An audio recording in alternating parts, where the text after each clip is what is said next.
Mobile से ये जो रेडिएशन निकलता है अल्जाइमर्स और ब्रेन कैंसर जैसी गंभीर बीमारी ये दे सकता है।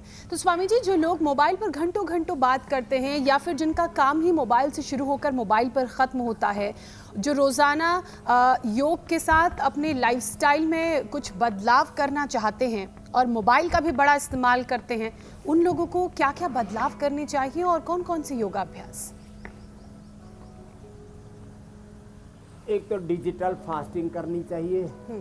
दूसरी बात, रोज उनको अनुलोम विलोम भ्रामरी उद्गीत कम से कम 5 मिनट अनुलोम विलोम और 5 मिनट भ्रामरी उद्गीत 10 मिनट का तो ये पैकेज अवश्य करना चाहिए।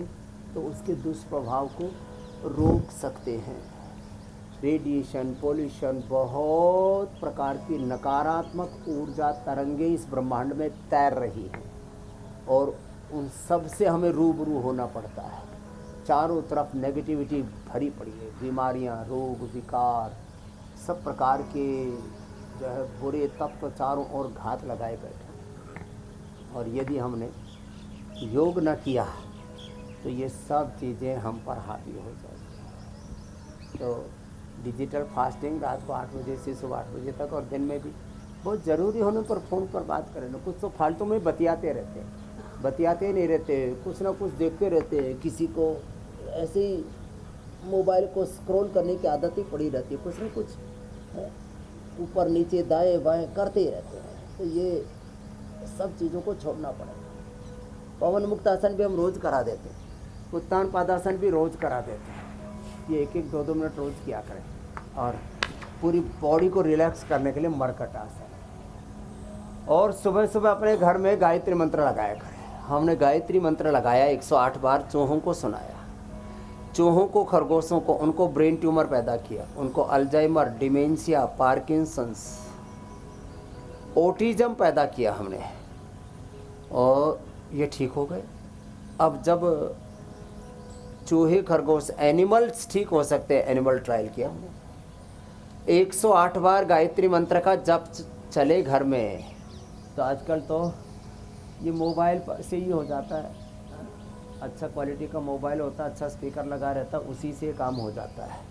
तो मोबाइल पर लगा दिया करें। स्पीकर भी आजकल तो छोटे छोटे स्पीकर आ जाते हैं 1500 रुपये में। तो मोबाइल पर स्पीकर के साथ, टीवी के साथ उसको कनेक्ट कर देते हैं। गायत्री मंत्र सुने, महामृत्युंजय मंत्र सुने, अलग अलग प्रकार की स्तुति, स्तोत्र, शिव सहस्त्रनाम, विष्णु सहस्त्रनाम, दुर्गा सहस्त्रनाम, इनका पाठ सुने। गुरुवाणी, वेदवाणी और गीता, उपनिषद और पुराण, इन सब के पाठ, रामचरितमानस का पाठ हमारे कानों में गूंजे। इस पॉजिटिव ये साउंड से ना ये brain tumour, Parkinson's, Alzheimer, dementia दूर होते हैं। ये हमने किए हैं। पार्किंसंस, अल्जाइमर, डिमेंशिया, ऑटिज्म के रोगी। मैं अभी की बात बताता हूँ। 84 साल के बुजुर्ग आए हुए हिमाचल से, मेरे से 7 दिन पहले मिले थे।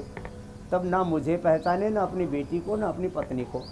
अब 7 दिन के अंदर ही मेरे को पहचानने लगे। मेरे से मिले कल दोबारा। वाह। पिछली बार तो मैंने पूछा मैं कौन हूँ, बोले मुझे क्या पता। तो कल बोले बाबा जी आशीर्वाद दो। बोलने लगा बाबा जी एक काम करना है। मैंने कहा क्या करना है? आपके पैर छूने। मैंने कहा आप तो मुझे पहचानते नहीं थे। अरे बोले मैं पहचानता हूँ आपको, आप स्वामी रामदेव हैं। लो 7 दिन के अंदर ये प्रभाव पड़ता है मंत्र जाप का, पॉजिटिव इन्वायरमेंट का।